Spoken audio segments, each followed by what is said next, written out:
It was total chaos in that meeting. I've never seen a borough council meeting ran like it was ran in there. We don't even know who they hire. I've never set eyes on her. I have no idea. If she was in this room tonight, I wouldn't know that she was stewardess. New top cop selected in one Delaware County community, but it's not without controversy and pushback from residents. And a showdown between the two vice presidential candidates. We have the big takeaways from last night's debate. And after days of gray skies, some sunshine will finally return today. Meteorologist Kate Bylos tracking when the sun will peek back out. Morning, everyone. Welcome to the News at 7, streaming on CBS News Philadelphia and on Philly 57. I'm Jim Donovan. And I'm Janelle Burrell. Thanks for joining us on this October 2nd. We're going to start with that next weather forecast. Meteorologist Kate Bylos in our next weather sphere with some promising news on the horizon. Kate, good morning. Good morning. You know, every time you say the date, I'm like, I can't believe it's October already. And it is. And it's kind of feeling like it today. It's cool, clouds and some sunshine. Felt like it yesterday as well with that breeze. And we had some breaks of blue sky here and there. The leaves starting to really come down, especially north and west of the city. This morning, we are brightening up decently. Still more clouds than sun today, but it's looking like a dry day for most of us. And it's transitioning. Today, our transition day as a cold front pushes all the remnants from what was Helene out to sea, and we have a cold front approaching from the west. That's going to really fizzle and just kind of die out before it pushes all the way through. What we're feeling, temperatures a little bit cooler than yesterday, still warmer than average though. 62 right now in the city, 58 actually in Trenton, where it's 60 now. In Pemberton they've dropped a degree, 62 in Millville, and it's even warmer in Atlantic City. It's 65 degrees right now. We've got a lot of cloud cover out there this morning. There are some breaks here and there, but then we have our next front pushing in from the west, and that is going to increase the amount of clouds we see later on today. So any breaks this morning will likely be kind of covered over quickly by more cloud cover, but it's still a nice morning to get out and maybe grab the bike, go for a walk along the Schuylkill River Trail or any of the local trails in our region. It's feeling pretty good. It's cloudy, but it's cool and comfortable.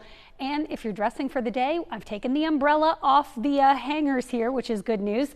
That Phillies hoodie getting a lot of play this week, though, and it is still kind of a cloudy, cool day. Shower chance mainly far north and west, but again, I don't think you need the umbrella. The hood pulled up should do you just fine if you're up toward Lehigh County or Berks County, where a couple of sprinkles may fire up. Here's the front that's going to bring it, and as we go through the next couple of days, it'll be hanging out nearby, falling apart a bit, so more sunshine each and every day. And good news for the weekend, I'll break that down for you in just a few minutes.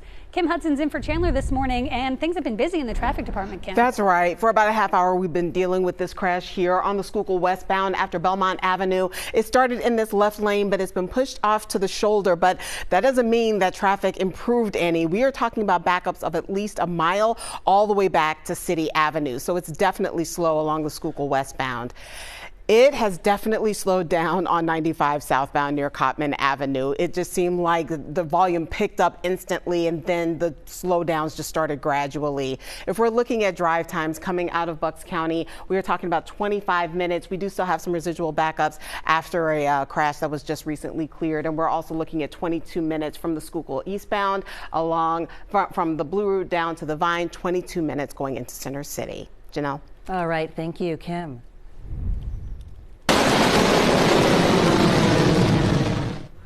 The Mayor News Agency claiming that was the moment that Iran launched missiles at Israel yesterday, marking Iran's largest ever attack on Israel with around 200 missiles fired. Iran says the attack was in retaliation for Israel's ground offensive in Lebanon and Israel's strikes on Hezbollah. Israel's military says the country's air defenses intercepted a lot of those incoming missiles with the help from U.S. forces and naval destroyers in the region. Israel's Prime Minister Benjamin Netanyahu says that Iran made a big mistake and that the country would pay for it. Iran's military chief, meanwhile, is warning of a broader strike if Israel retaliates. And Iran's attack on Israel is also leading to increased security in communities here in our region, including Lower Merion and Philadelphia police confirming that they have increased patrols around synagogues, temples, and schools. Though there are no known threats at this time, they say they are on alert for any potential threats out of an abundance of caution. Philadelphia police sources say they've been operating with more patrols since last year's October 7th Hamas attack on Israel. Local FBI offices are also on alert. In other news, the controversy continues over the appointment of a new police chief in one Delaware County town. The Collingdale Borough Council voting to hire a woman who a lot of the people in the town say they have never met, and that includes the mayor. Ross DiMattei is live in our newsroom to tell us more about it. Ross, continues to get a lot of talk. Good morning. Good morning, Janelle and Jim. Exactly right. After the community outcry nearly led to blows at the last meeting, many residents wanted to know, would the Borough Council stick by their embattled choice for police chief? So as expected, it was a packed house at the Collingdale Community Center last night. Attendees were bracing for council to potentially appoint Raheem Blandon as the borough's next police chief. That choice has drawn a lot of criticism from the Collingdale community since Chester County prosecutors confirmed Blandon is the target of an active criminal investigation, and he's currently on administrative leave from his job as a police corporal in Chester. But about a half an hour into the meeting, the crowd learned that Blandon was no longer up for the job. Many were shocked, but they cheered the news. That was total chaos in that meeting. I've never seen a borough council meeting ran like it was ran in there. But at the end of the day, we're happy because they took Mr. Blandon's name out of consideration. So from an FOP standpoint, mission accomplished.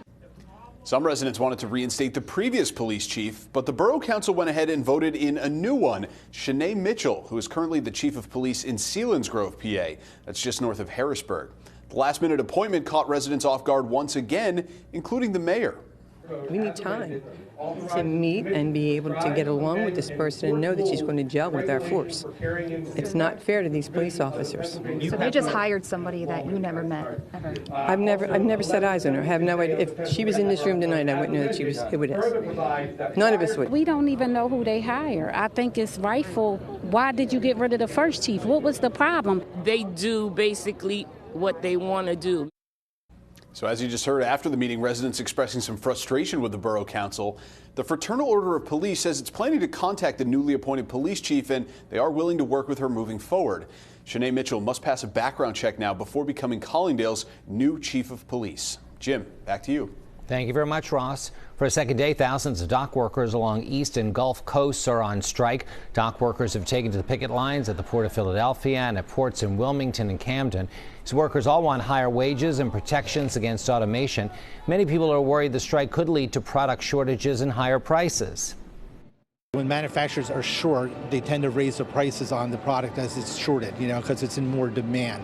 So hopefully we don't see that again. Because prices are already inflated with the cost of fuel and everything else. The last thing we need is inflation on lack of product. Experts say shoppers won't feel an immediate impact, but that could change if the strike goes on for several weeks. And many are asking the question, how much do dock workers make? Well, that depends on their level of experience under the International Longshoremen's Association contract with the U.S. Maritime Alliance, which expired on Monday. Starting pay was $20 per hour. That rose to $24.75 after 2 years on the job, $31.90 after 3 years. Pay topped out at $39 per hour for workers with at least 6 years of experience.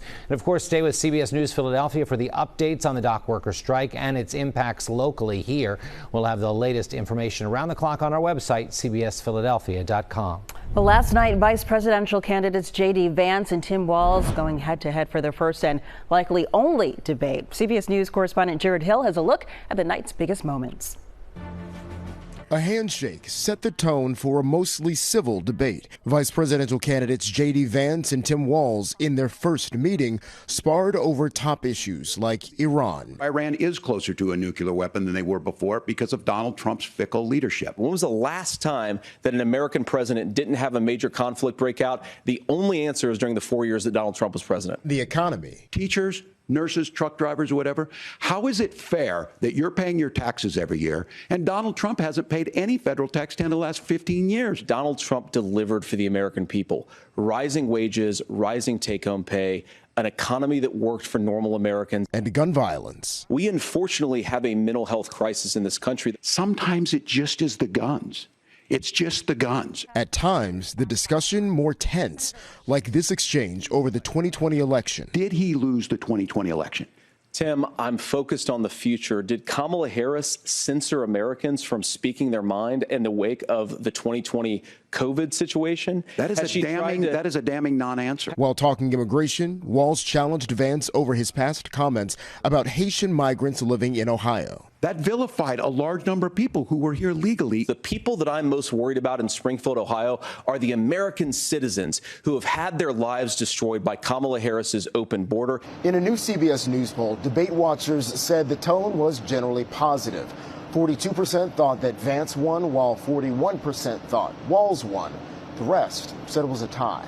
Though more said they think Walz is more prepared to be president. Walz also ranked higher on abortion and health care, while Vance got the edge on the economy and immigration. Jared Hill, CBS News, New York. Well, CBS News Philadelphia, we were at a pair of debate watch parties last night in deeply divided Bucks County, and we asked a Trump-Vance supporter and a Harris-Walz supporter how they felt about the candidates' performance during the debate. I think it's going very well. J.D. Vance is a man of the people, straightforward answers to questions. I think he's doing really well. I think any debate is difficult. I think he's sticking to the topics, and he's talking about things that are important to Pennsylvania voters and lots of Democrats, so I'm pretty happy so far.